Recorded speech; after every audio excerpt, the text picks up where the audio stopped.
You guys look like... What do they look like, Jimmy? Dorks. They look like a couple of dorks. Get those birds! They're coming to get you, Barbara. What? Are you kidding? We got us a family here. Can you dig it? Can you dig it? Can you dig it? You are listening to the In the Mouth of Dorkness podcast, the official podcast of the Alamo Drafthouse, Winchester. Welcome to another edition of the InModcast podcast. Joining me is Brian Young. God, I love being a turtle! The Turtle Door. Got down and blowing his face off. Marco ain't worth a peso. And I'm your host, Darren Smith. Warm. Warmer. Disco. The Disco Dork. I got nothing. And welcome to another edition of the InModcast podcast. You literally had nothing. Well, that's a quote. But you know what? There's layers to this shit, right? Yeah. I literally had nothing, but at the last second, I was like, you know what? I've heard someone say, I got nothing. Oh, you know what? That's from Deadpool. So when Deadpool was ribbing Negasonic Teenage Warhead on the bridge, and he said something, he was going back and forth, and he said his last little zing at her, and she was like, I got nothing. Mm-hmm. So, yay, one for Disco. Yeah, bing, bing, bing. They probably say that a lot. Don't try to take my power away from me. I mean, it's in movies, but I'm just saying, that's a quote that's probably in a lot of movies. So that was a safe bet. So that diminishes my... Why you gotta diminish my shit? It was a very risky bet because maybe I misquoted like other people do sometimes on this podcast, or maybe maybe it's one that I've used before. I've got nothing is something people say all the time, so I could. Okay, it's a pretty safe bet that that's probably somewhere in the history of all movies ever made. So, since you would have diminished my quote by calling it safe bet, here's the thing. Name me one other movie when someone said, I got nothing. I got nothing. Exactly. I just diminished your comeback. All right. Anyway, ladies and gentlemen, welcome to another edition of the InModcast podcast / the Disco Turtle Show / the D&B Show. The Road Show. The Road Show. Out on the road. As we are on the road, once again, as we usually are, to the Alamo Drafthouse in Winchester, because we have to host a screening of Still Awesome's Romeo and Juliet. Yes. Juliet. Is it Juliet? Is the J's pronounced Juliet? Like Juan? Yes. No, it's not. Like Juanita? Like Mary Juana? Yeah. Romeo and Juliet. The one starring Leonardo DiCaprio and Claire Danes. That one. Directed by Baz Luhrmann. So, the reason why Brian and I are on our way to host that is also the reason why it's just Brian and I on this particular episode. As far as Romeo and Juliet being a still awesome screening, as you may or may not know, that was a pick of the lovely wife Dork. But unfortunately, her and Mouth Dork have some family business and hanging out and quality time to tend to this weekend. Yeah, they're out on an excursion with her family. Yep. So, with her what? Family. No, how do you say it? Family. Yeah, so we fall on the shoulders of, the very broad shoulders of Turtle Dork and Disco Dork to host a screening, but also continue with our weekly routine of our Week in Dork episodes. So, we're going to do that. Yeah. Speaking of Week in Dork, how was your Week in Dork post Comic-Con? This is like your first week, your Comic-Con cool down. Let's see. What did I do to movies? Well, I guess I REVIEWcast that, of course, Once Upon a Time in Hollywood. But I guess today, this morning, actually, I started my rewatch. Hopefully I can get through all of them before Thursday, the Fast and Furious movies. Oh. So, yeah, leading up to Hobbs and Shaw, which I'm super excited for. So, I had a wedding yesterday, which... Congratulations. No, not myself. Oh, I was gonna say I wasn't invited to this motherfucker. Nobody. If that was the case, nobody was invited. But no, I shot a wedding yesterday. It was okay. It wasn't my best effort, but I'll save that for another day. Anyway, yeah. So this morning, I watched the first Fast and the Furious, The Fast and the Furious. And I'm about 35 minutes into Too Fast, Too Furious right before I left to meet up with Disco. Yeah. So I'll talk a little bit about those. I've talked about these movies a lot, but I'm going through my rewatch because I want to go ahead and try to rank these movies. I like the first Fast and Furious movie quite a bit. On my rewatch, watching it this morning, I kind of realized that movie is a bit dated. Really? it's a bit dated. I still enjoy it, but some of the dialogue is really kind of cheesy. It really feels of its era, which was like 2001. The whole street racing thing, you know, a lot of people talk about the Fast and Furious franchise and how the tone and everything has changed about that franchise. Starting with Fast 5, and a lot of fans, a lot of purists, I'll call them, would be like, oh man, why aren't these movies about street racing? And I'm thinking to myself, well, I mean, look, I'm not in that world, but street racing, at least, is not as prominent a thing now, as far as what I see, as it was maybe back in 2001. Because around that time, between 2000 and 2003, I mean, when I was working security at Montgomery Mall, I would see kids out there with their souped-up Hondas and everything around that time. Well, so, I mean, to be fair, though, it was because of that movie, because prior to the movie, street racing was an actual underground thing. You know, because the movie was based off of an article about it. So, but I get what you're saying. Like, because after that movie came out, it became a commercial thing. Yeah. But then even that started to wane, you know. It did. It really only kind of lasted for like the early aughts around that time, like the time where, you know, you had the kids wearing, you know, basketball jerseys and everything like that. So it was just like it was a product of that era.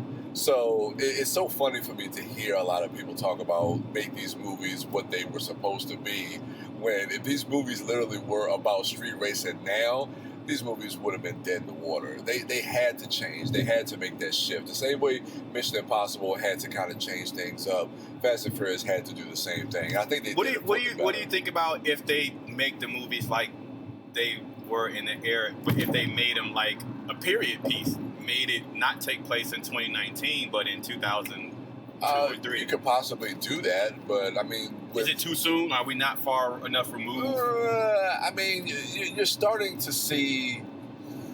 Oh, that's an interesting question, because you're starting to see... I mean, it's different from movies that are being remade, that were like made in like the 90s, because it seems like we're about almost at like that 25-30 year mark where movies are being remade, but you're not really seeing movies that are taking place in that era. You're seeing more movies because of nostalgia that are taking place in the 80s, which is about 30 years. So I would say probably within the next 5 to 10 years, you'll start to see the 90s. Yeah, you'll start to see more movies probably have a 90s setting. I mean, of course, you had that in Captain Marvel, but that's one movie out of thousands that are released.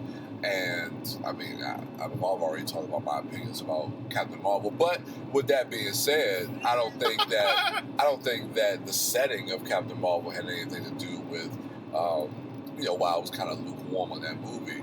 But I don't know, with the first Fast and Furious, it just feels a product of that time, which, I mean, I enjoy the chemistry between all the different actors. It's a multicultural movie, which I do appreciate, especially for 2001 when that came out. You know, what was it like seeing going back and seeing a fresh face, baby face Paul Walker? Paul Walker, yeah, I was about to mention him. It's I say it all the time because of like my affinity for the Fast and Furious franchise.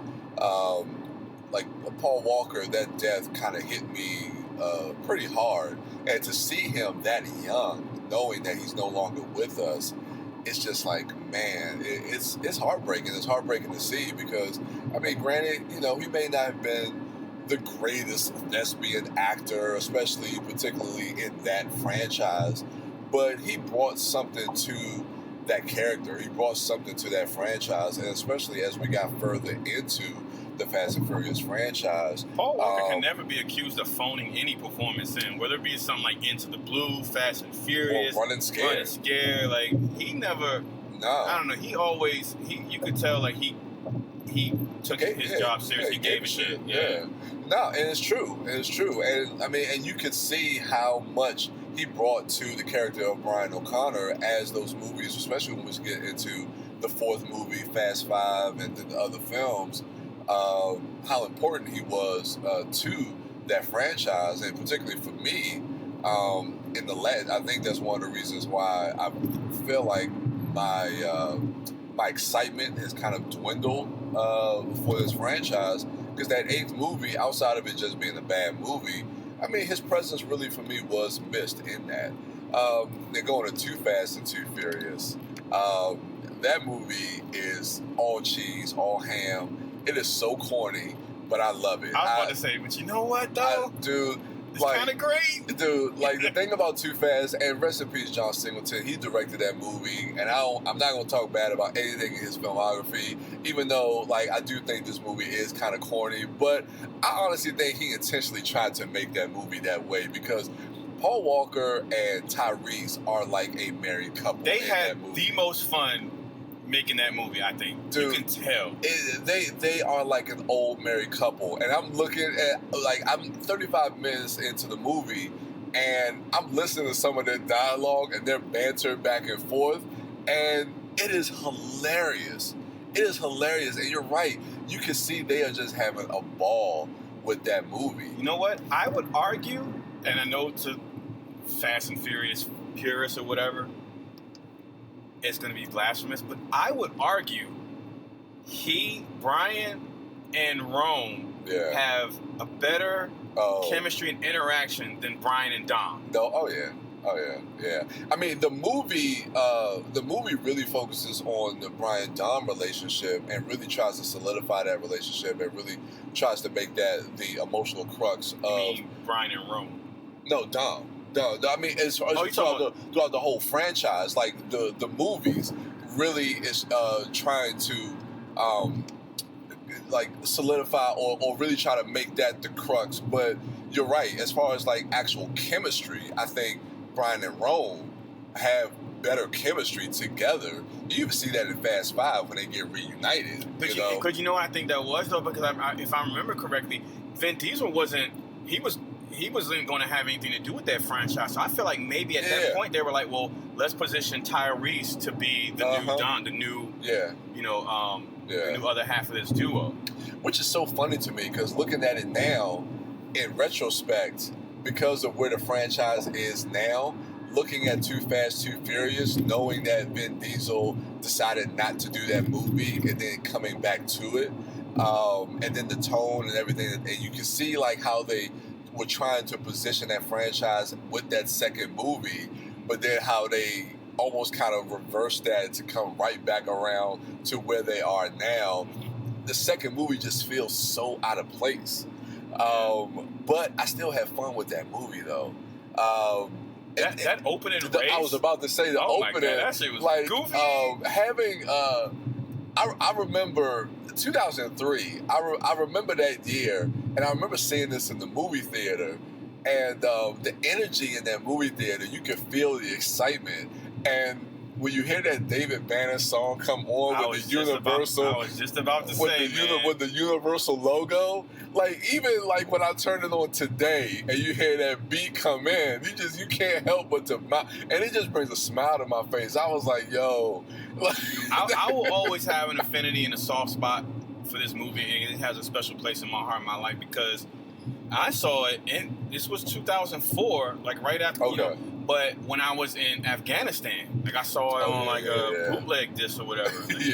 And being so far removed from my friends, my family, my normal day-to-day life, my life of going to the movies every weekend or whatever, especially when something big came out, and just being in a totally different world. It's a whole, it's unexplainable. You just have to, you can't relate to it unless you experience it. So having, like, not having music, new music, and not having access. This was before like we had like iPods and internet over there and things like that. Like not having access to any of that, and then getting that disc, going back to my tent and popping it in, and that logo coming up, and then hearing that David Banner music, making me remember and feel like when you and I used to go to the club.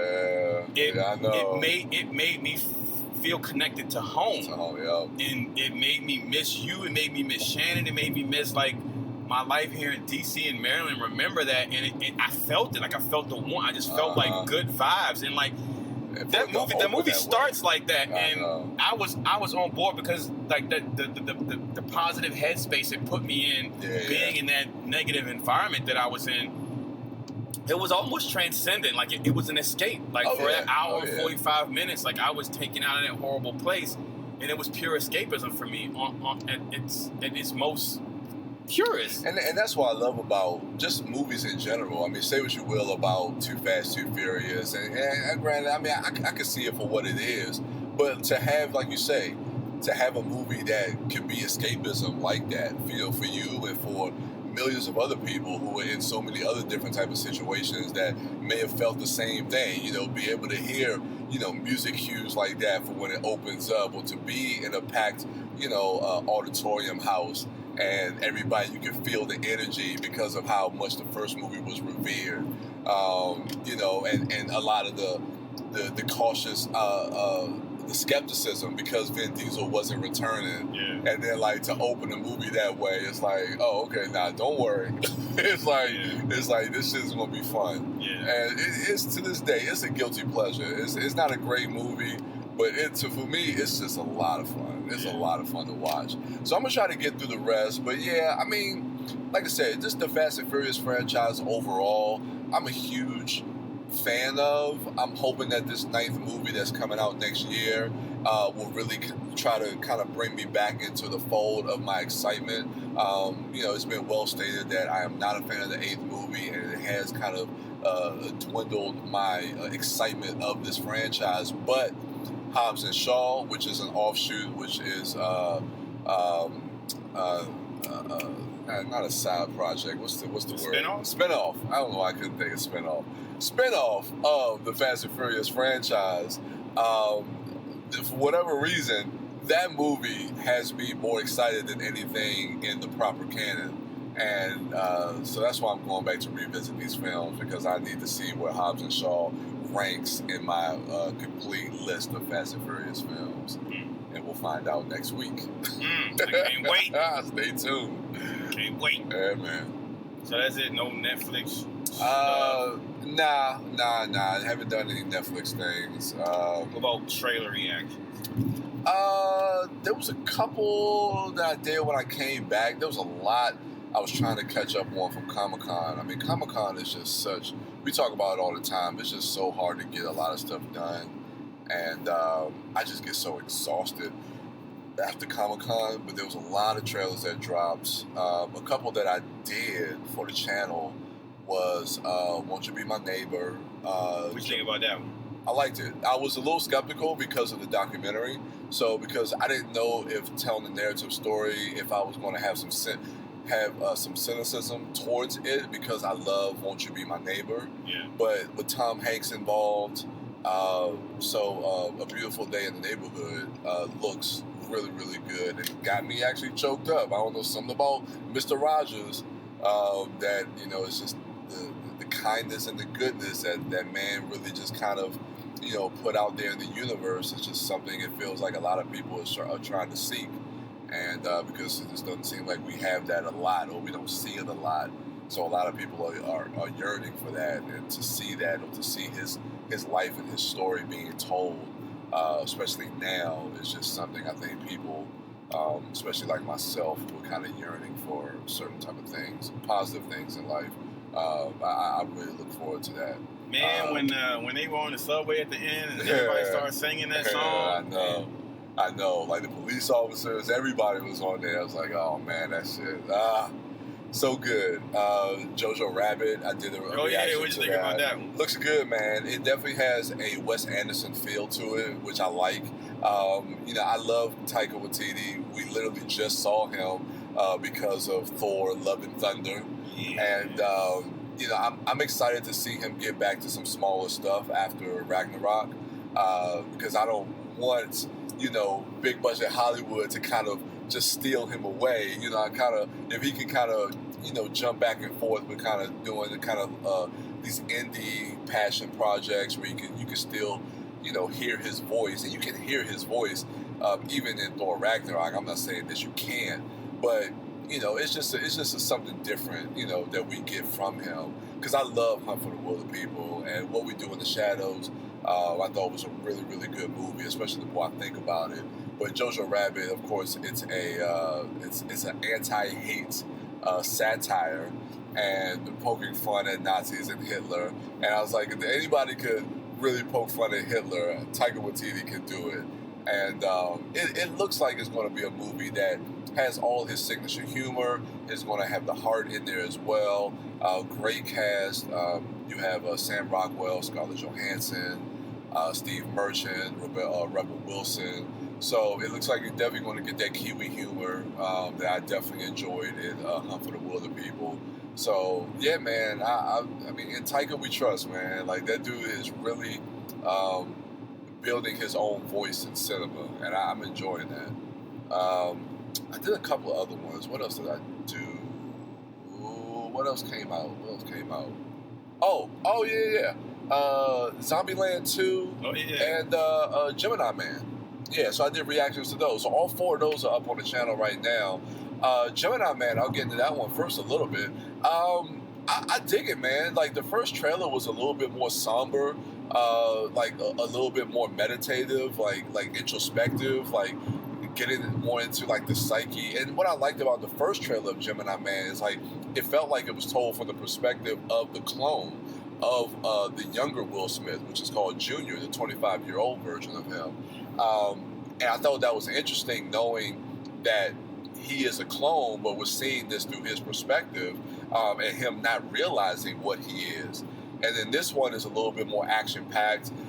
I mentioned this in my trailer reaction, how he uses his son's song, Icon, Jaden Smith. I was like, you turned me on to that track. It's a dope track. I ain't gonna lie. That beat is sick. I was like, oh, you're gonna use your song. I was like, but it fits. I like it. But I like some of the action. It definitely looks like Ang Lee, who was always trying to push things, on a technical standpoint, visually.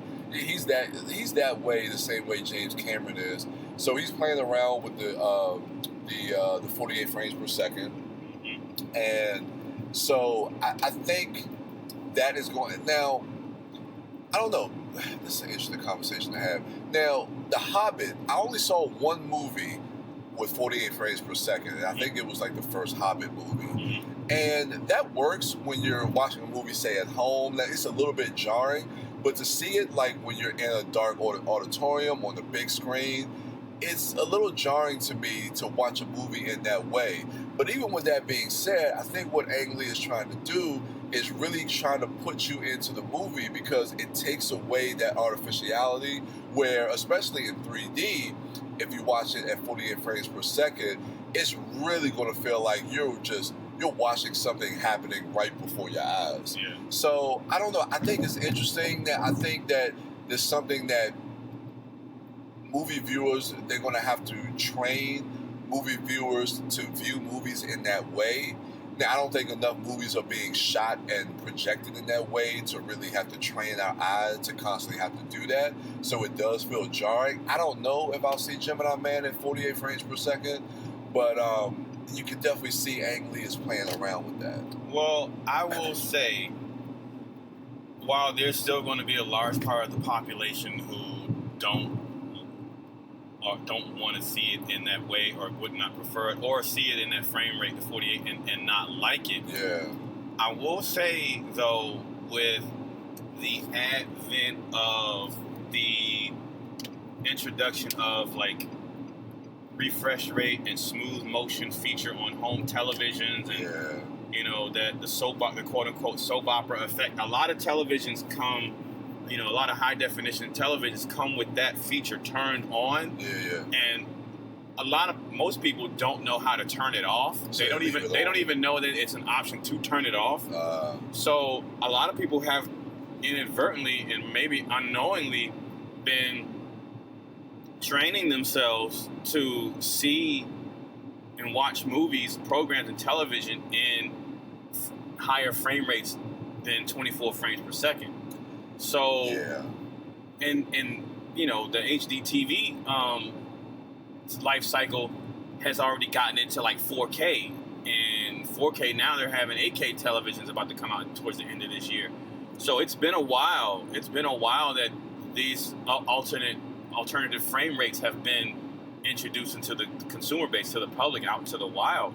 So some people might stumble into a 48 frames per second screening of Gemini Man, might watch it, and the only thing that might pop up in their head is like, oh, this is kind of like watching a movie at home. It's kind of like, looks like my TV. Yeah. As opposed to when before, you know, HD TVs and the home introduction of the, you know, smooth frame rate, before that was introduced, we were really specifically trained to see either 24 frames per second in movies or 60 frames per second on the news and on soap operas. So when we would go to a movie and see something like The Hobbit, at that point when HD TV introduction and that smooth motion feature was still new and fresh, it was still jarring because a lot of the public and most of us have not been accustomed to seeing stuff in that way. And that's not to say that just because that feature has been out, people have HD TVs are used to seeing it, because like, there are a lot of people who know how to turn that feature off, or there are some people who have a HD TV that feature just wasn't on it or whatever. But I don't know, like it's an interesting it's an interesting situation. I'm going to see it because I'm curious to see, you know, what it's like, and just having, you know, if there's a filmmaker out there who is going to put in the work to experiment and take risks to push the boundaries and you know, as far as new ways of expression. As an artist myself, I want to respect that hard work and that risk taking by at least going to see it. Yeah. And if I don't like it in that way, there's other formats in which it's going to be shown. It'll be shown in the traditional 24 frames per second. Exactly. And I mean, and that goes also to the other point too. I mean, hopefully the story in the movie is good, that, you know, will, you know, hopefully make me want to go back and see it again, because I wouldn't mind seeing it in 48 frames per second, especially in 3D. To really get that sense of what Ang Lee was trying to do with the film. Yeah. So, you know, hopefully the movie holds up. It looks pretty cool to me. I think some of the visual effects are good. I like what they're doing with the younger Will Smith, where they said it's not really, as far as the technology and the approach, they're not really doing what they call a de-aging. It's almost like they're creating in visual effects, they're just basically creating another human being and just putting like a skin. Like Will Smith is doing the motion capture performance, but they're putting like a skin over his face. I guess you could call that de-aging. I don't know. But from what I saw a featurette, they said it's not really de-aging from what they're actually doing. I don't think it's a de-aging in the traditional process that, like, say, Marvel uses to de-age Michael Douglas or something like that. Yeah. It's not done in that way. I mean, you're making him look younger, so you're taking years off. So it is a de-aging process. It's just not the same process that other studios and other visual effects artists use. So it's a technique that they're specifically pioneering themselves. Gotcha. Yeah. And that's because when they were explaining it, I was like, okay, it sounds interesting, but it still feels like, you know, you're still doing kind of like that same de-aging process. Interesting to see how that's going to play out with the Irishman, Martin Scorsese. Oh yeah, he's supposed to be. His de-aging process is supposed to be like the pinnacle of it. So and it's so funny because we haven't seen I haven't seen anything from this. No. And that's going to be out around the awards season, because they said they're really pushing that for awards contention. So the last thing, I guess, is my trailer reaction to Zombieland 2. Zombieland Double Tap. One of my most anticipated movies of the year. I love Zombieland. That's maybe one of my favorite zombie movies of the last 20 years. probably outside of Shaun of the Dead from 2004. This is a movie that's kind of in the same vein. That like takes your boy Train to Busan? Oh, hell no. No. But more, I think this is like more taking the comedic, satirical approach to like the zombie genre and kind of, paying homage, but also kind of poking fun at it as well, in kind of the way that Shaun of the Dead does. I like it in that way. And I just thought, I love Zombieland, so I was so excited. And to me, it's the chemistry between those four characters. I mean, the moment I saw, and I think maybe when I first saw Zombieland, I saw it with Paul. Because Paul was the one that told me about it. And I instantly fell in love with Tallahassee. Like, the moment I saw that movie, I was like, yo, they got to have Tallahassee action figures. Like, they need it. Like, he is just a great character, man. So, yeah, Tallahassee, you got Wichita, played by Emma Stone, Little Rock, Abigail Breslin, and Columbus, Jesse Eisenberg. And the four of them and that family dynamic and the chemistry that they all have together, it's just something that I just want to see back on screen. Now, I think some of the comedy beats in the trailer itself didn't really land for me. I think it was more so due to a lot of the other survivors that we see, like Luke Wilson and what's the guy's name, Thomas Middleditch. I thought that was funny. At first, I didn't get it. Where it's like they're looking like they're doppelgangers. Sort of. Yeah, it's like, I don't know. And then like Zoe Deutsch, like being like the ditzy blonde. Like, did you have a problem with Rosario Dawson being introduced? No. Oh, okay. Because you didn't mention her name. Nah. Okay. Nah. So she's cool. She could be in anything she wants to be. Anything she wants to be. I love that woman. But yeah, but with that being said, I am super stoked for this movie, man. I cannot wait for Zombieland Double Tap. Yeah, it looks good, man. It looks good. That's this year, right? Yeah, October 18th. Dang. Yeah, it's the week after Gemini Man. Oh. So October's a busy month because you got Joker, Gemini Man, and then Zombieland Double Tap, and then probably something else comes out after that. I don't know. All right.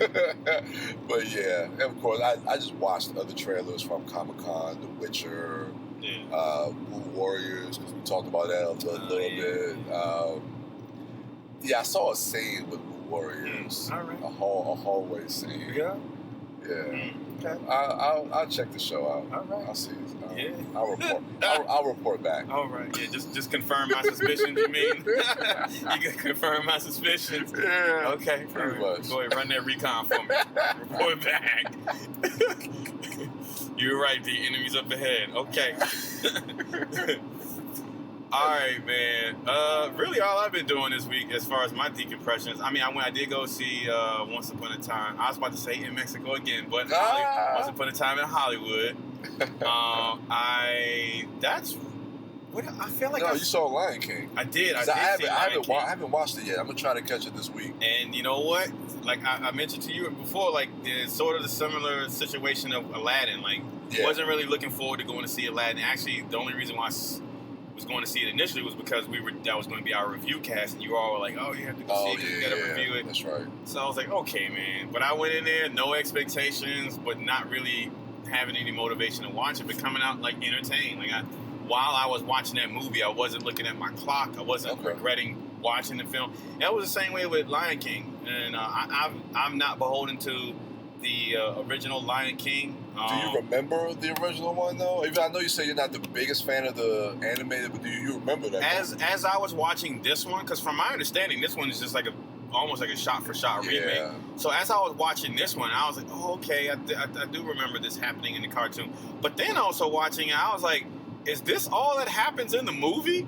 Like, Scar kills Simba, convinces Simba to leave. While Simba leaves, Scar makes the land barren, and then Nala goes to get Simba, like, yo, you got to come back and tell Scar to leave, and then he just comes back. Like, I don't know, it was like a pretty straightforward. I didn't realize it was that simple, but not to say that there's anything wrong with that. It's basically like Fury Road, or we're going to leave the Citadel, get to a point, turn around, come back to the Citadel.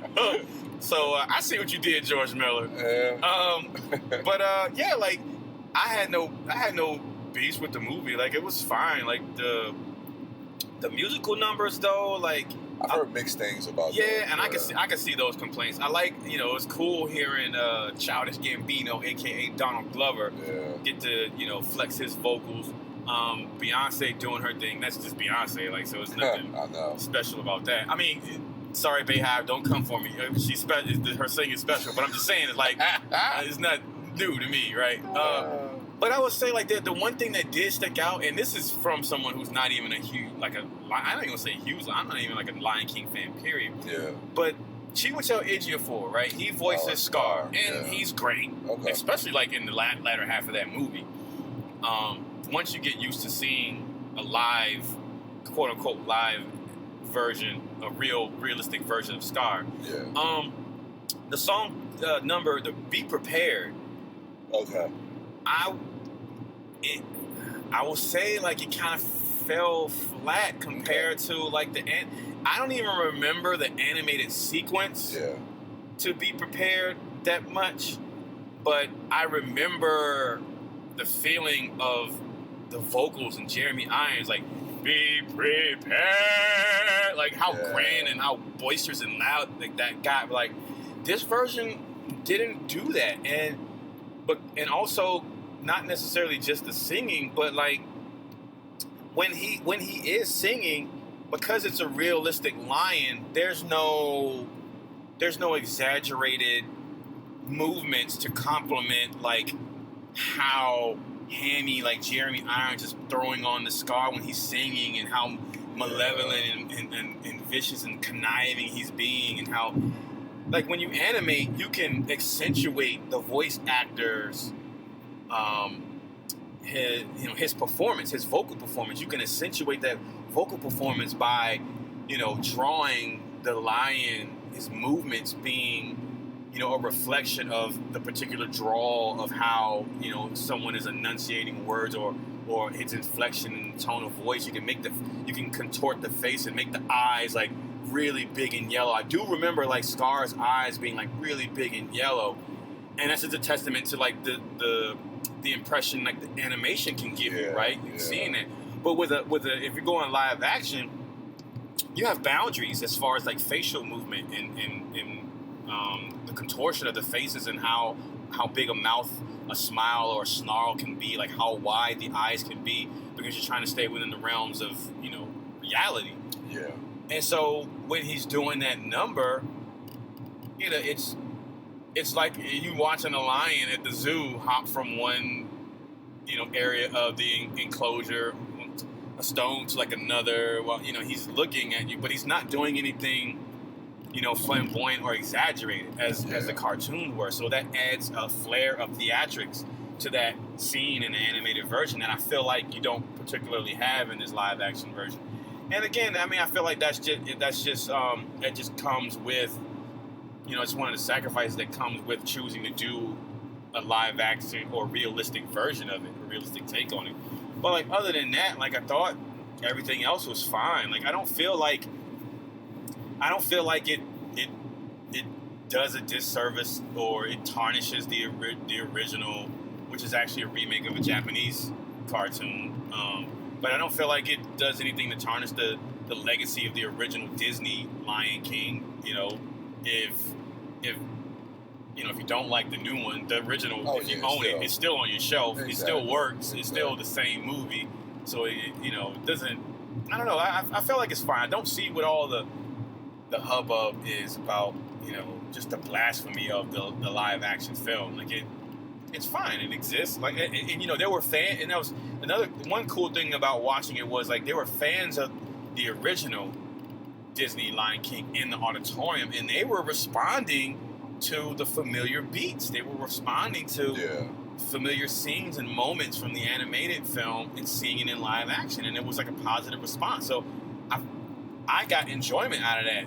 Like damn, that must be cool seeing something that they hold in such high regards in animated form in live action, because that's how it is for me. Like that's how I'm gonna bug out when I fucking see Akira in live action. That's what it was like when you see an Incredible Hulk and the Avengers on screen together for the first time when the only time you saw them was on the cartoons. You know what I'm saying? Like, Yeah. so like I get it, and I found enjoyment in that. Yeah, I think a lot of times with these Disney adaptations of their classic cartoon properties, it's like you know, a lot of times people want to see something new and different, but then if you change it up, you know, then they start, you know, they come out with pitchforks and they start yelling bloody murder. But then, like, if you do a simple copy and paste or a shot-for-shot remake, then they're complaining about, well, what was the point of even making this? Yeah. But it's like, I think Disney has to kind of pick their battles or pick and choose which one of these remakes they want to start to take liberties with. Because if you take something like The Jungle Book, now The Jungle Book, the original animated movie, is only like 67 minutes. I can't remember exactly, but it's extremely short. So with that movie, you need to add stuff to that. You need to kind of flesh out those characters, flesh out that world, and you can take liberties to really kind of tell your own story. But when you have something that's so beloved as The Lion King, you know, maybe that movie works better as a shot-for-shot remake, you know, to a degree. You might be able to take liberties with something else like they did with Dumbo. Now, I didn't watch Dumbo, but a lot of people say that movie is a lot different than the original animated movie, you know, because it had some sequences that called back to the original film, but it felt more like a sequel or like a continuation of that story.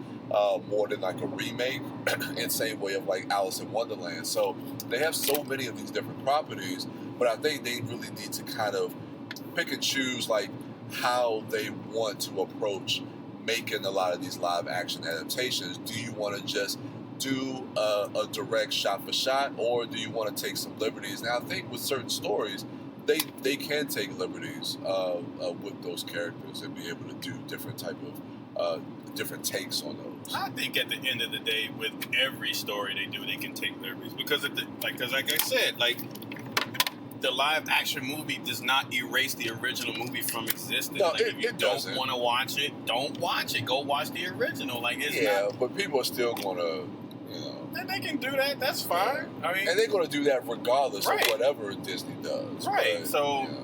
Disney might as well do what they want to do. Like, exactly. The public's going to react how they want to react anyway. So if someone has a creative idea that they want to express, then express it, like, regardless of the reaction that you could possibly face. That's like me saying, all right, you know what? I want to draw this picture. I want to draw Batman, but people have drawn Batman. So if I draw this Batman, somebody might be like, why are you drawing Batman? There's already a Batman artist. Scott Snyder does it. I mean, Greg Capullo does it better. Like, why are you drawing Batman? So do I just not express that artistic urge I have in me and not draw Batman? Or do I say, you know what? I have this thing that I want to express. I don't care if other artists have expressed it and drawn this character too, but I'm going to do it too. Yeah, I mean, I agree, but also Disney is a corporation that has to appeal to their consumer base, and they have shareholders as well. So I mean, I get it, but you know, man, you gotta think half these people that's complaining about this shit. Show me the 8-year-old or the 12-year-old that is really up in arms about a shot-for-shot remake of The Lion King. No, dude, I agree, but I'm just saying. That's what it matters. That's what it matters. True. Right? True. Like the original Lion King was what it was for a previous generation when they were younger.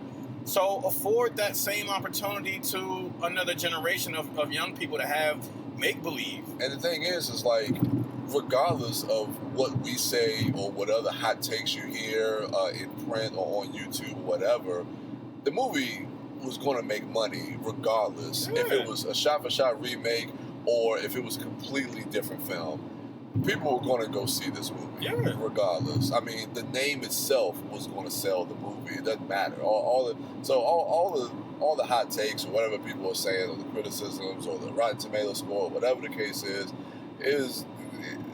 to me, it just falls on deaf ears because the movie is already a huge success. Yeah, and watch when that shit come out on home video around the holidays. That Blu-ray's gonna sell like hotcakes. Oh yeah, absolutely. But so yeah, I did see that. One thing I want to talk about real quick. I binged the Amazon series The Boys. I've been seeing a bunch of advertisements for that when we were out in San Diego. That had a huge presence. reviews at Comic-Con. I was oblivious to any reviews. I just saw the advertisements. I haven't really been online, and I especially haven't really, when I'm online, I haven't really been seeing anything about that show. But God damn it, man! I finished the last 2 episodes today. I started yesterday. I was just gonna watch like the first 2 episodes and then do a review of those for my weekend dork. Yeah. But I couldn't stop watching that shit, and the only reason why I stopped watching with 2 episodes to go last night was because it was like 5 a.m. when I finished the 6th episode. So it was a total of 8 episodes in this first season. And if you don't know what The Boys is, it's a Amazon series about superheroes, so it falls in the category of the superhero genre. It's based on a graphic novel. Based on a graphic novel by Gareth Ennis, who does Preacher, if I'm not mistaken. Right, Brad? Don't kill me. I think I'm right. Yeah. And so in this world, superheroes are known, but it's become commercialized. It's become business. So you have this corporation, the Vault Corporation. Vice President is Elizabeth Shue. Shout out to Adventures in Babysitting. And what she does is she is the head of all the marketing, the PR. So if you're a superhero, if you're good enough, you could get picked to be one of the 7. The 7 is this show's version of the Justice League. So they pick 7 superheroes, and basically you work for this corporation. So you get superpowers, you go sign up to be one of the 7, you sign up one of the 7, so it's a business. So like you're a football player, like you're a pop star, like you're a movie star, you have a publicist, you have PR that you have to do. You go save someone, you play to the reporters, you play to social media. Depending on, the rescue job and your popularity, you get points. Those points, they translate to, your stock. The stock also not only your popularity, but monetarily, like your actual stock in this company. And so with that, the show opens on this normal guy, who he's out with his girlfriend, and something happens, and a tragedy strikes. And it's pretty fucking crazy and shocking, like, when this happens. But it's really, it's cool, not cool, but it's saying something that it happens this early in the show, because it's indicative of the tone of this show. So, if you know anything about the show Preacher, like, that show gets really out there with its subject matter content, its graphic violence, and all other language, all kind of shit, right? So this show is really no different. So basically what it's, one of the many things that the show is speaking about, especially with this inciting incident, is like sort of like what is touched upon in like the MCU and the DCEU, as far as like, who's held responsible and how is that accountability held with regards to superheroes and collateral damage, and when they do things that affect the public, in trying to save the public, and what is their responsibility to the public, even outside of collateral damage. So all that stuff is being looked upon, right? So it's really about this guy, this normal guy, who is brought into this world of corporate superheroes, who may or may not be who you think they are. You see these superheroes and they save the day, and you're like, yay, thank you, Captain Homelander. That's the Superman. Okay. Captain America hybrid is Homelander. So he saves the day, and you're like, yeah, that's my hero, thank you, can I get a selfie with you? But Homelander, turns out, is an asshole. He's a monster. Yeah. Like almost all of these superheroes are. But it's this corporation's job to make them marketable and look like good people and superheroes, because money, Oh, yeah.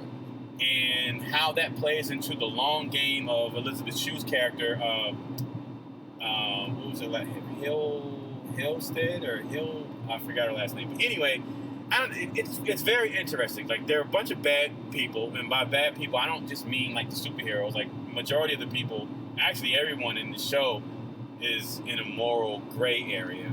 The only one who has some saving grace or particularly redeeming qualities or whatever is Starlight. So she is a young lady who, she's on the opposite side.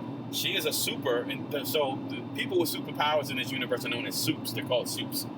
So she's a young woman from a small midtown, who has superpowers, and it opens the show. She's auditioning to be one of the 7, and she wins the audition. She gets brought onto the team. So her storyline and viewpoint is someone with this innocent ideology, this hopefulness, and this hometown bred, pure, red-blooded American girl who just wants to do right, who sees this opportunity, sees this group, joins it, goes on the inside and realizes the reality of it. Like a midtown girl who sees Hollywood, sees the stars, and wants to do that. Has been aspiring to that her whole life, sees the glamour of Hollywood, but then gets to Hollywood and is introduced to the fucking casting couch and the misogyny and the racism and the sexism. Like, is that type of deal, but with like the superhero slant. Like the slogan that you would see in Comic-Con on all the advertisements is like, "Don't meet your heroes." Yeah. And that's really speaking to her in the film. I mean, in the series. Carl Urban is in it as a guy who he has a disdain for supes because of personal reasons, as a personal tragedy. Laz Alonso is in it. He's great. He needs to be in more stuff. I don't typically gravitate towards him, but like him in this show, like he's a really cool character. I really like him. There's this other guy known as Frenchie who I haven't seen him in anything, but he's a character I start out not really digging, but like by the midway point, definitely by the end, I was like, man, he's one of my favorite dudes. And then the young lady, Karen Fukuyama from Suicide Squad, she played Katana. She is in it in a supporting role. That she comes in like towards the later parts of the series. That her character's like really cool. So anyway, I say all that to say this: really questionable people doing some really questionable things. It's it's violent. Yeah. But not overly violent. It's not a bunch of violence happening in every episode. Maybe that's because of like the budget. But when it happens, it's freaking violent. It deals with some shit like, so, spoiler, Starlight is the girl from the Midwest. She gets there, she meets her first superhero, and immediately is faced with sexual harassment in the workplace. So that is a topic, an ugly topic that is hard to watch, that is addressed, that is dealt with or introduced in the show. And what a woman who puts all of her life into attaining a certain level of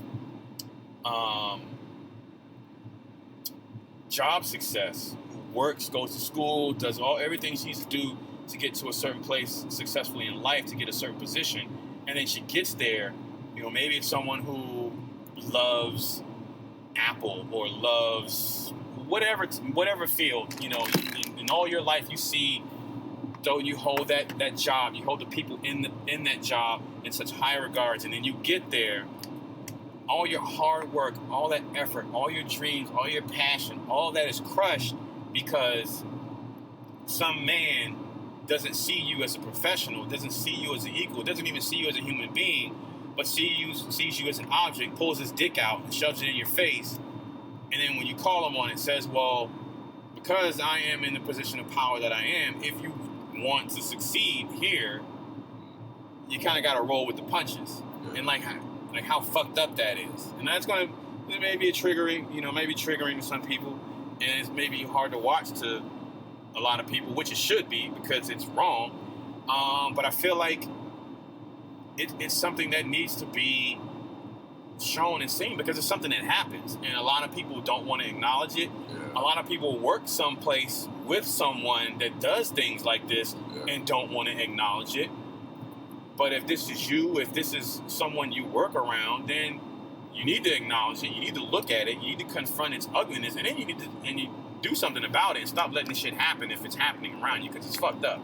Because you're ruining someone's entire life, their dreams, things that they aspire to, their motivation. You make going to work a hostile working environment. You know, someone can start to have depression and PTSD because of situations like that. Like, and it goes beyond just, you know, some ignorant piece of shit satisfying, you know, a sexual urge for a moment. You know what I'm saying? Like, it can have a tremendous, horrific ripple effect. And so that happened. This show addresses stuff like that.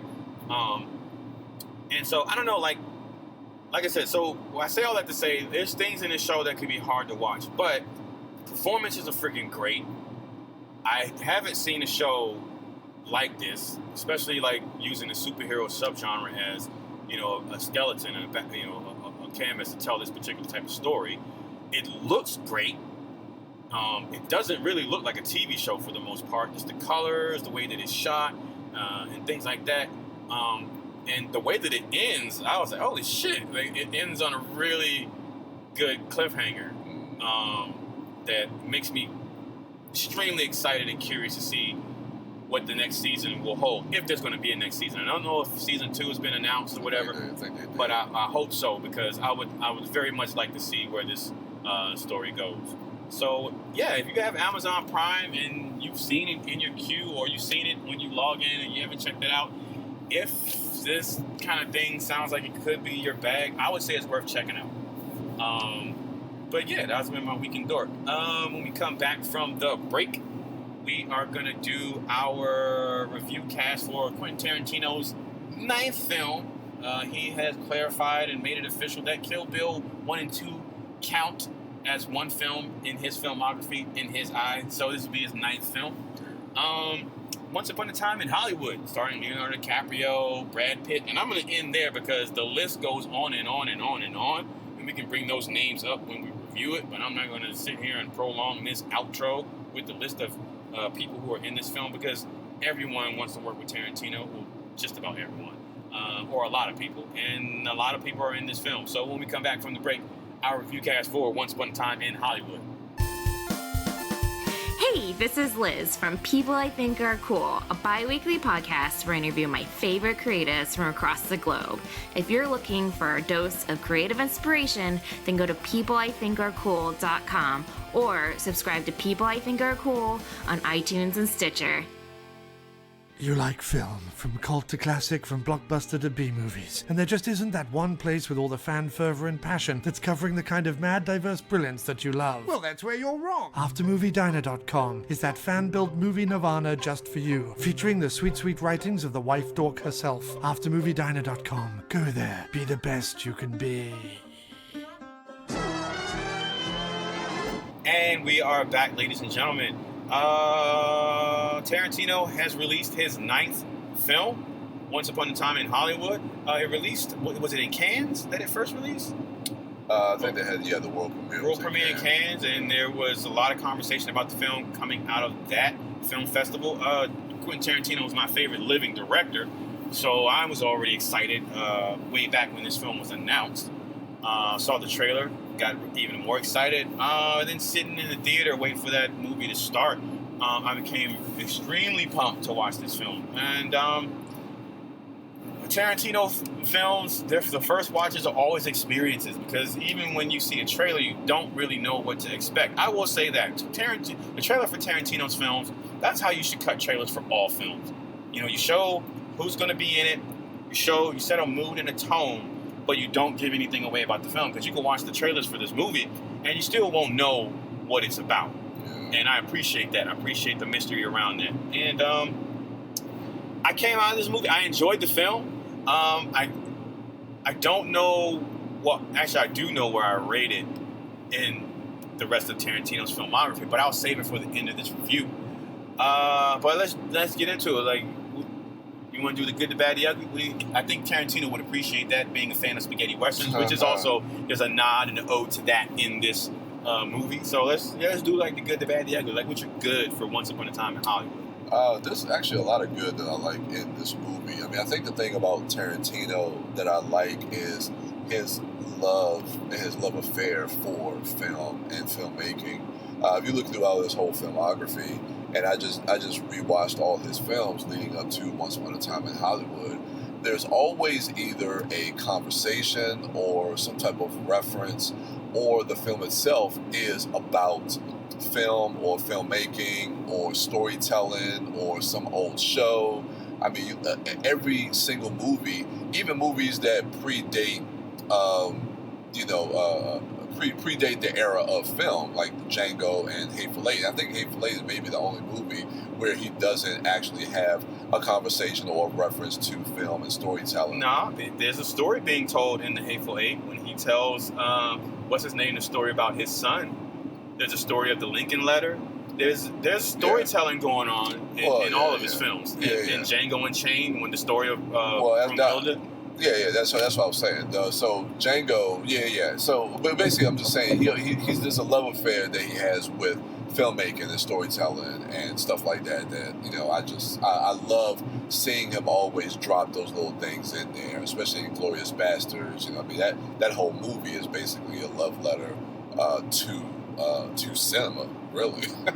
But and that's what I love about this movie. I mean, this movie really.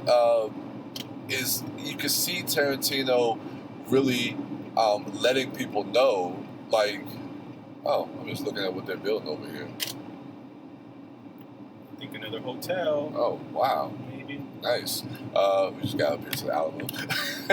But I love, like, how he's letting people know, like, how much he loves this era of Hollywood. I mean, with him growing up in Hollywood, and you can see so many of, like, especially if you grew up, but I'm not from LA, never been to LA, but you could see, like, how he likes to just kind of have the camera, have his characters just kind of live in this town in 1969, and the way you follow them through, and you're looking at a lot of the different backdrops, you're looking at the marquees, you're looking at the billboards, you're looking at the street signs, you're looking at, the cars and the wardrobe, and just it really feels like Hollywood 1969, and he does a great job of evoking that flavor and that style into this film. Of course, on a lot of those marquees, you get a lot of the obscurity of a lot of his film knowledge,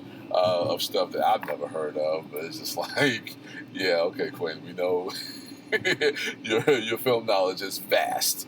But I love it, though. I thought it was really, really cool. But it's just like a lot of his other movies, man, where he allows his characters to breathe. He allows his characters to live in this world and for you to just kind of follow them around. And Leonardo DiCaprio, who plays Rick Dalton, and his stuntman, Cliff Booth, I thought gave some tremendous performances. I love how Leonardo DiCaprio in that opening scene with Al Pacino, you see that he has like this stutter, but they never really explain like where it comes from.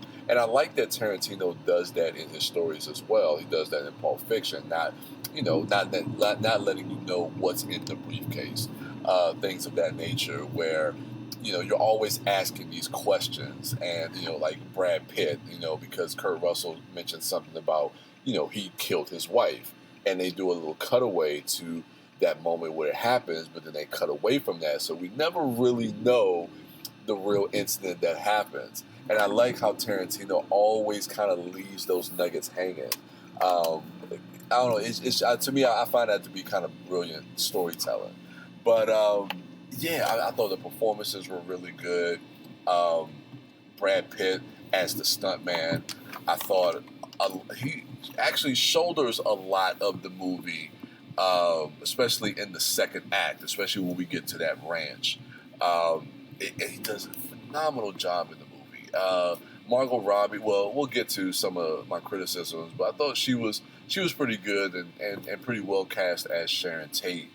But it seems to just really kind of fall in line with a lot of the things that I enjoy about Quentin Tarantino movies. I mean, a lot of times his movies, I'll get distracted because I hate when people don't park in one parking spot. All right, well, I'm driving, so keep talking. But, so I love how his films really kind of play out like novels. You know, it's like even like a lot of his movies are broken up into chapters. This movie isn't told in that way. Spoiler alert, this is a spoiler review. But this movie isn't told in that way. Oh, I'm not wrong. This motherfucker better watch out. but yeah, so I don't know. I think Got a new car. I know, but yeah, I don't know. I like how his movies are really told like novels. I mean, you get a lot more insight into character in the way that a novel does, because so many movies nowadays are so plot driven, and I think a lot of audiences are so used to movies being plot driven that you don't allow characters to breathe or just live in the world like a novel does. And he almost kind of forces you to kind of just sit in that world. And that's one thing that I love about Tarantino movies, is that we really get to learn these characters, and everything is really kind of character-based. DiCaprio has some really, really cool scenes. There's one with a little girl. Where he's like, he's on the set of this Western, and he's talking to her, and she's well aged beyond her years. She's supposed to be 8 years old. I doubt she's really 8. She looks like she is in real life, maybe I think between she's 10 12. to 12. Yeah, something like that. And even like oh my God, the scene with Timothy Olyphant and the acting that Leonardo DiCaprio does, like the acting within the scene of the movie that we're watching, and how when he messes up and they have to take it back to one, and the camera resets, and then he goes back and redoes the take. All that stuff I think is played brilliantly. There's just a lot that I really, really, really dug about this movie. But that was my main takeaway. Is just really just his affinity and his love of film and filmmaking and that era of film.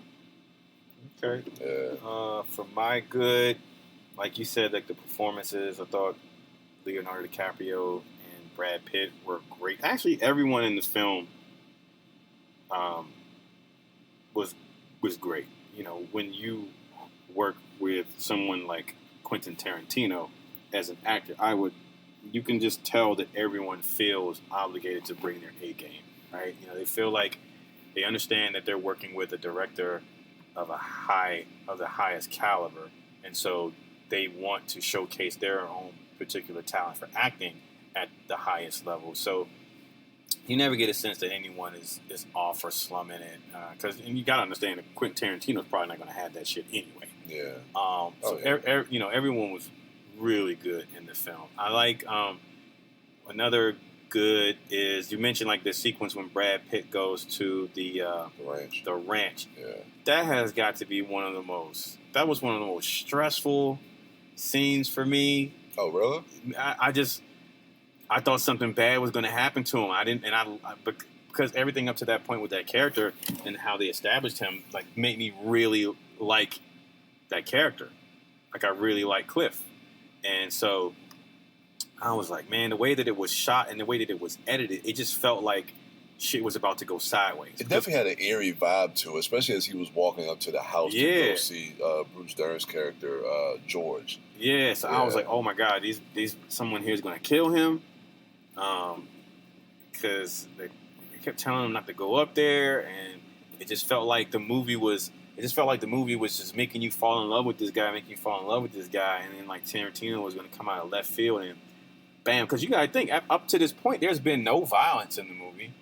And actually, the movie, I want to say, up to that point, there was really no violence. And I know I've heard things about like the last act of this movie, and how it goes crazy. But I wasn't under the impression that that was the only time that there would be something nuts happening in the film.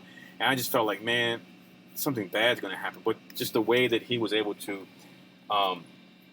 orchestrate that sequence to produce that suspense, I found really entertaining, especially how that scene ended, because it didn't end like how I expected it. Nor does this movie, and that's one of the things I like about it too. It doesn't end the way that I expected it to end. And while I gotta admit, like while I was watching it and as it ended, I wasn't sure how I felt about the ending. But having sat with the movie And even as early as the ride home, like I kept not necessarily coming around to the ending because I enjoyed it, but my feelings began to solidify about how I felt about the ending. Like, did I like it? Did I really like it, or did I love it?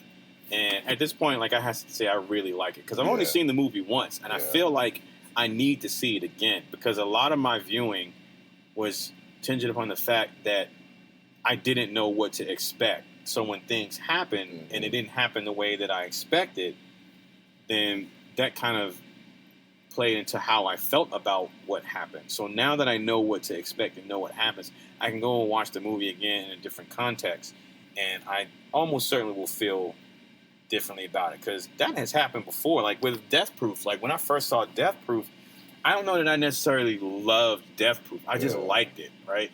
Definitely compared to Planet Terror, I felt like Planet Terror was the better Grindhouse movie because just because of the flourishes and all that other stuff. And the experience of watching it. Yeah, but in retrospect and like definitely now. Oh yeah. Death Proof is way better than Planet Terror. Or I'm not gonna say it's I enjoy it. I like it more than Planet Terror. It's the movie people talk about more now. It's stayed in the consciousness of moviegoers more than Planet Terror has. So I feel like that's going to happen with Once Upon a Time in Hollywood. But the editing, the music, the cinematography.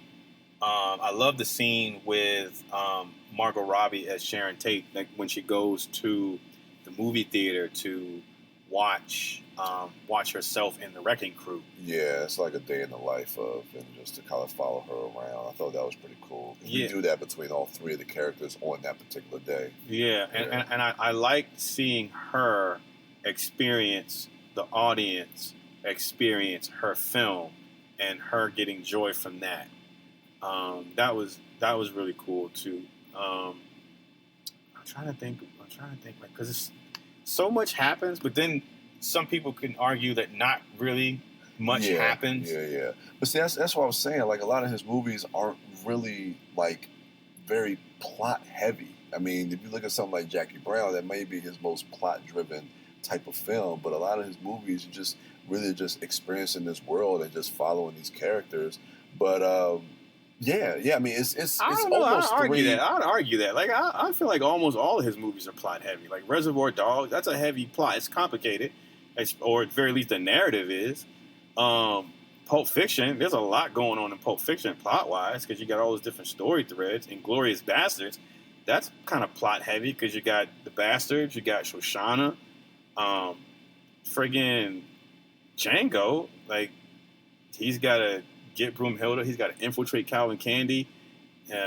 Once he gets her, like he's got to get out because he gets captured again. Like I don't know. I feel like his movies are plot heavy. I if anything, I feel like this one may be the least plot heavy, or it seems like because when you watch this one, it doesn't lay out what the end game is in the second or third act. You don't know where, like, what is all this leading to? Like with Jackie Brown, early on, you kind of get a sense of what is leading. Oh, this is going to lead to Jackie trying to, free herself of, from under Ordell, and she's going to end up having to free herself from the law and just get out on her own and be free. Like, so it's going to come down to a showdown between her, Ordell, and the FBI. Pulp Fiction, that one is like, okay, where the fuck is this going? Because of how the story is told, like, non-linearly.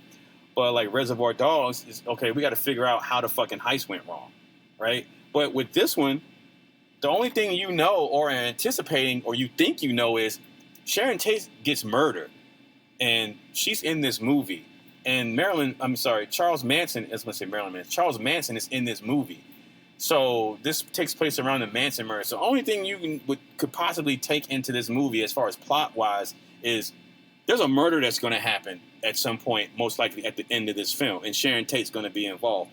But with Leonardo DiCaprio and Brad Pitt's character, you don't know what the fuck, like, what is it? What do they have to do with it? Because the first act and the second act of the film don't even make it seem like they have anything to do with it, right? So, I don't know. I feel like this movie is unique in that way that up front, you don't know what Kill Bill. You know the plot. You know what's going to happen. She's going to kill Bill, or there's going to be a confrontation between her and Bill at the end of that story. But with this one, you don't know what to expect going into it. And the way that he tells that story in those first 2 acts lend itself to that. Like you said, it does seem like it's a day in the life of, complete with the date and the time stamps, right? It isn't until the 3rd act where you start to see all these parties convene, right? With the voiceover from who's doing the voiceover in that? I think it's Kurt Russell. Yeah, Kurt Russell doing the voiceover at bringing all these, these characters together. They're about to converge. But prior to that, I can't speak for anybody else. Me, I didn't know what was going to happen. I didn't know what connection Cliff had to Sharon. I didn't know what connection Rick had to Sharon. But those are the 2 main characters. Like, Sharon's not even a main character. She is a part of the backdrop of the Manson murder. That situation or that period of time.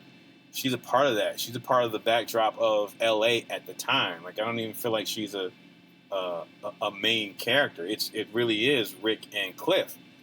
So the first 2 acts of that film make it seem like it's going to be about Rick either losing his shit and just coming to the realization that he's washed up as far as an actor and going to be relegated to bit parts in TV, and Cliff being a buddy, trying to just be there for him and help his buddy deal with that. Like, that's really the only thing that the first 2 acts of that movie set up for those 2 characters. So I don't know. I appreciate that because it was I didn't know where the hell this movie was going. And then when it gets to where it's going, still, if you go in thinking, okay, I know that it's about the Manson murders, and I know that's going to be at the end of the film, it's still doesn't play out like how you think it's going to play out. It's it's akin, and it's been it's been compared to Inglourious Basterds, in regards to Tarantino's revisionist history and how the end of that movie plays out. And it's the same thing here in some respect, and that I appreciated too. And that's another good. That whole end scene, that shit was nuts. Yeah, that's definitely part just how it played out how it was unexpected, and how the movie ends. I don't know, because I wasn't expecting that. I appreciated that.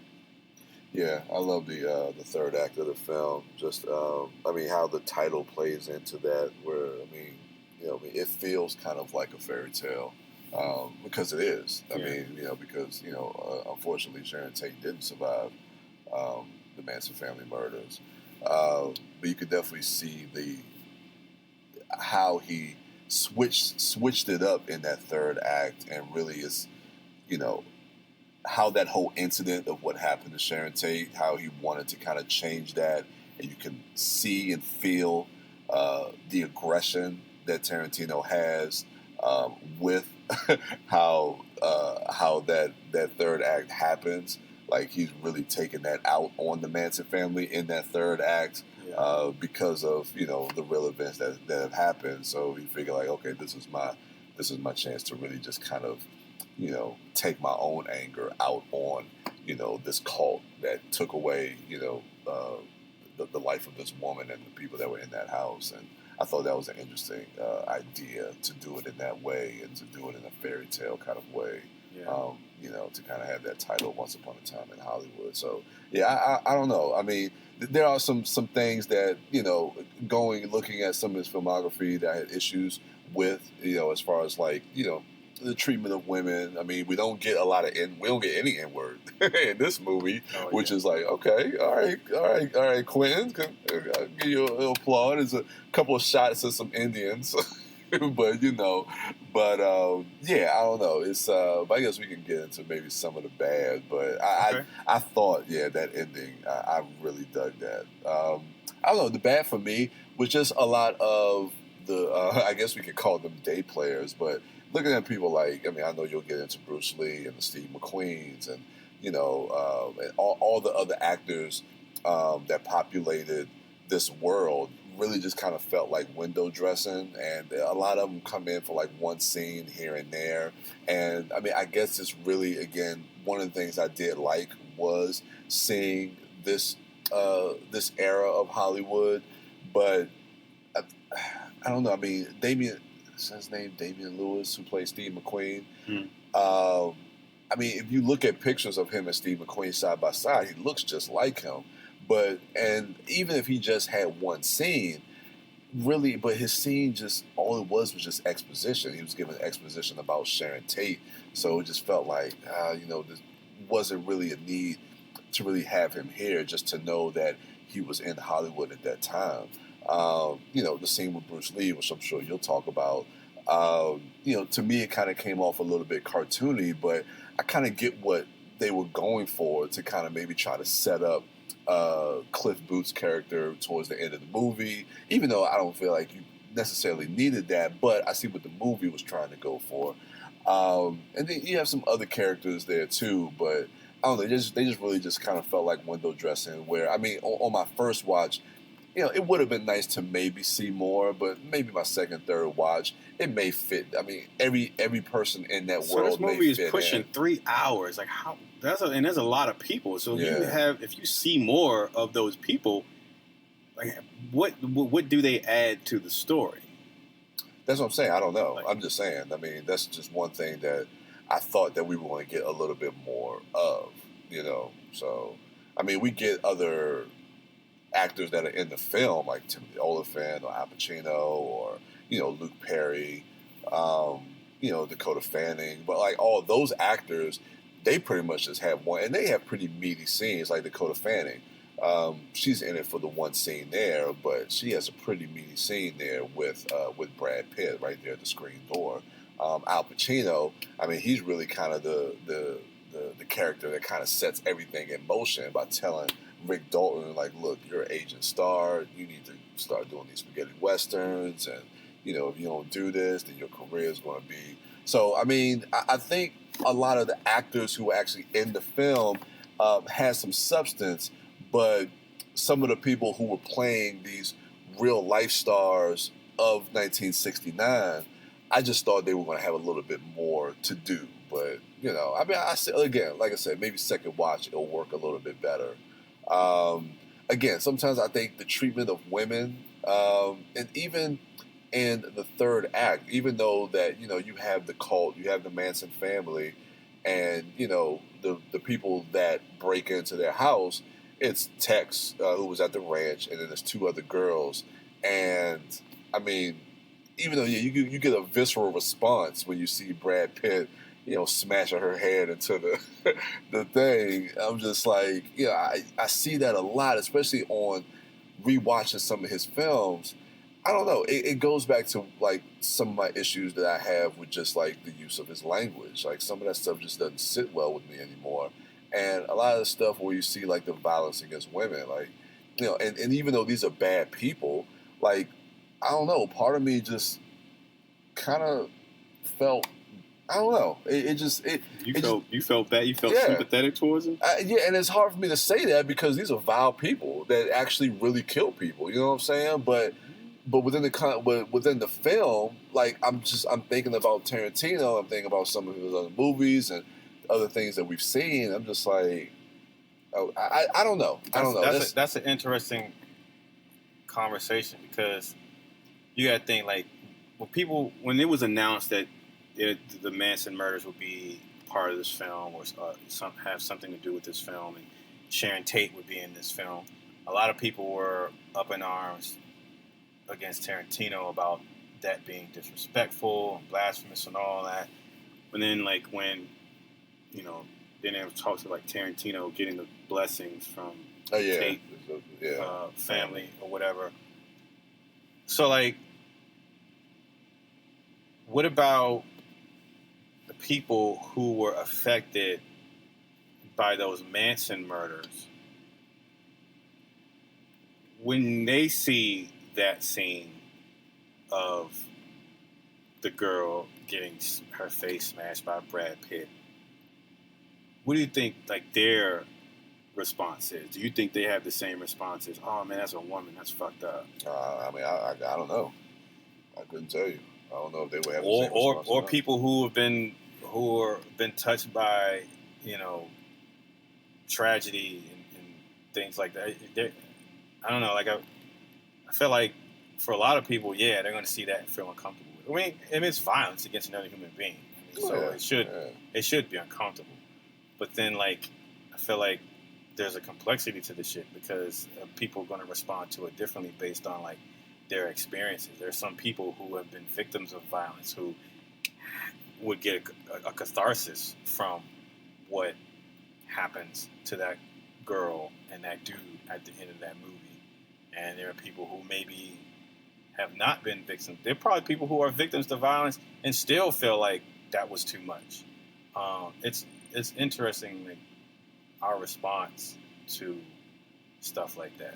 Yeah, and I enjoyed it even when I watched it, and the crowd did too, because that's the thing about Tarantino. I mean, he knows how to bring in like those spurts of violence, and especially this movie, because this movie, and I mentioned this when we recorded our review cast for Comic-Con to Brad, like where this movie just feels like it's a wind up to that third act. I mean, we're staying with these characters. We know that in some way, shape, or fashion, that this is all going to culminate to that night of Sharon Tate's, death in real life. So how is this going to play out? And that's what I'm waiting for. So it's like it's a build up, it's a wind up to that, and then like you're right, it is almost feels like a cathartic release that when you see what happens, like there's people laughing, there's people like just like oh shits, there's hollering. And it's violent, but watching it, the experience of watching it, it was a lot of fun, to be honest. I'm not going to lie. But thinking about it and thinking about, some of his other movies, it's just something that, that I noticed. And, I don't know. All right. My bad of the film is the whole Bruce Lee scene. But then that's just because I'm super biased. And there is only one Bruce Lee. There was a point where the guy had the shades on and he's talking. I mean, at that point, he is probably the closest, not even probably, he is absolutely the closest Bruce Lee, the closest someone has come to capture a performance of Bruce Lee that I've ever seen. But then, like, he takes the glasses off and then, like, the facade like goes away. Like I can see that that's not Bruce Lee anymore. Then Tarantino makes the mistake of having this guy like fight Brad Pitt, which he could have been fighting anybody. Not even just Brad Pitt. He could have been fighting anybody. But once that guy moves, for me, he ceases to become Bruce Lee because he doesn't move like Bruce Lee. Like I've watched Bruce Lee so many times and become so familiar with his movement and his body language that I can tell. Like he can have on an all black, ninja suit, and I can tell that's him by the way he moves. And this the way. I mean, and there's no fault against the guy. The guy is just not Bruce Lee. Like unless you're Bruce Lee, you're not gonna move like him. But when that happens, it kind of like not necessarily took me out of the film, but the scene in general like bothered me because in the scene, Brad Pitt bests Bruce Lee on the back lot, and that shit would have never happened because firstly, the way that came about, I feel like wouldn't have happened. In the movie, Bruce Lee is talking shit about how he can beat Muhammad Ali, and then Brad Pitt laughs and scoffs at that, and then Bruce Lee calls him out on that. Yeah. And I don't necessarily believe that Bruce Lee would have done that in that way. Bruce Lee was notorious for having gotten into fights on set of his films because people would challenge him all the time. Stunt people, extras, and stuff like that. Even people when he wasn't on film, people would challenge him and think, it's all movies, it's all facade. You all talk. You're not really as good as you act like you are or think you are. And people would challenge him, and he would say, "Look, man, I don't want no trouble." And people would, pop shit, and he would have to prove himself. So, like, I feel like, and it's for entertainment purposes. I get it. Like, I understand that, like you say, it's to set up Brad Pitt's character's capabilities at the end of that film. But prior to that scene even happening, like, I would have bought Brad Pitt doing what he did at the end of that film Because it's Brad Pitt. Just like how I feel about Bruce Lee, because it's Bruce Lee. I would have bought Brad Pitt doing what he did at the end of that movie because, Cliff Booth was just a bad motherfucker. Well, true. Because Brad Pitt brought that to that character. Yeah. But, I don't know. But that's just me being biased. Outside of that, I recognize that if someone didn't really give two shits about Bruce Lee, that scene would just be a funny scene or whatever. It'd be fine. But that doesn't take away from, like, the quality of the movie, I don't think. I do feel some type of way and throw shade at Tarantino for even besmirching Bruce Lee's name like that. That kind of bothers me, but I would like to think that he would have more respect for Master Bruce. But that's okay. That's really it. All I got for the bad as of right now. Like I said, I gotta watch it again. Yeah. To solidify like how I feel about the film. But what I'm definitely looking forward to, I probably will see it this week. All right, The Ugly. I guess I kind of already talked about it. I guess maybe just the violence. It's not even. I mean, just something just to kind of note. It's probably just the violence at the end because there's really nothing else in this movie that is kind. Oh, you know what? No, there is. What's the girl's name? I don't know her name, but that girl's feet. Wow, Margaret Qualley. Margaret Qualley. Yeah, when she was in the car, and she has some. And Tarantino, God bless him, man. He got that foot fetish, and he let the world know. He lets the world know in all his movies. Like, I love me some feet, but man, he puts them on in this movie, and when she puts them on that windshield. I was like, okay. So I guess it makes sense, knowing that she's part of this cult and they're living out on this ranch and, they're not the most well-kept people. She's a hippie. She's a hippie. She walks around with no shoes. Yeah. So you call her feet ugly, so you feet shaming now? I guess, if that's what you want to call it. I mean, shit, if you're going to say it, then I guess that's what I'm doing. That's sad, B. Can't help it, her feet look like that. I can't help it if they dirty. She can't help it if they dirty. She's a hippie. She ain't have shit. They was digging in the trash can and shit. Look, man, that's okay. Tarantino put it in the movie. You asked me what's ugly. The bottom of her feet is ugly. Don't be feet shaming, man. Okay. Don't be feet shaming. Some people out there probably got feet that look like hers, and they're like, oh, my feet are ugly. Brian thinks my feet are ugly. Well, all right, the good, bad, and the dirty. So her feet are dirty then. Okay, they were dirty. Okay. All right. The ugly for me is going to be Timothy Olyphant without a mustache. What? He's always without a mustache. No, while I was watching him in Deadwood. Like, in this movie, he looks different. I'm used to seeing him cowboyed up with a mustache. He's supposed to have a cowboy mustache. So I guess I'm kind of mustache shaming right now, in a way. Because Timothy Olyphant is a great cowboy of sorts. He's a sheriff in Deadwood. If you haven't seen that show, watch it. If you haven't watched the movie, watch it. He's great in it. That show is great in it. But it was just weird. It's not even really a real ugly. It was just odd seeing him play a cowboy, like clean shaven. He just looks, because he's older. Yeah. But because he's older, I mean, you can see it in his face and you can see it in his skin. But he looks like he's at an age where he should have like a beard and a mustache. I don't know. Maybe I'm just so used to everybody having beards and facial hair now. So weird. But yeah, no real complaints as far as the ugly department. Yeah, I would say maybe that rat flavored dog food. Oh yeah. Yeah. I wouldn't say that's ugly. I'd say that's nasty. Yeah. What's ugly is that lady's face after the fireplace. That was ugly. But yeah, other than that, yeah, no uglies. So if you haven't seen the film, check it out and let us know what you think on social media at ItModcast. If you are curious as to what Brad and Lisa are up to, you can follow them at Sidewalk Siren and at Baked Dork on Twitter and Instagram. Lisa is also at Sidewalk Siren on Letterboxd. Brad Gullickson is at Mouth Dork on Twitter, Instagram, Letterboxd, and Untappd. And Brian is at The Turtle Dork on Twitter, at The Turtle Dork 1 on Instagram, and at Brian William Young on Facebook. And I am Darren Smith, the Disco Dork, on all social medias. That is going to do it for us. Thank you all for listening. Oh, this week, be on the lookout on the Comic Book Couples Counseling Podcast and the Chatcast interview with Jason Mewes. Wife Dork interviewed him out at San Diego Comic-Con. I'm looking forward to that interview. From what I hear, it's great. So you should be looking forward to it too.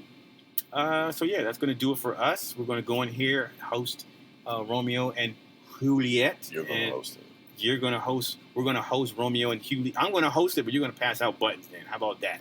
And I'm going to order some food because I'm starving. Yeah, I'm starving. So thank you all for listening. Enjoy the rest of your week. And until next time.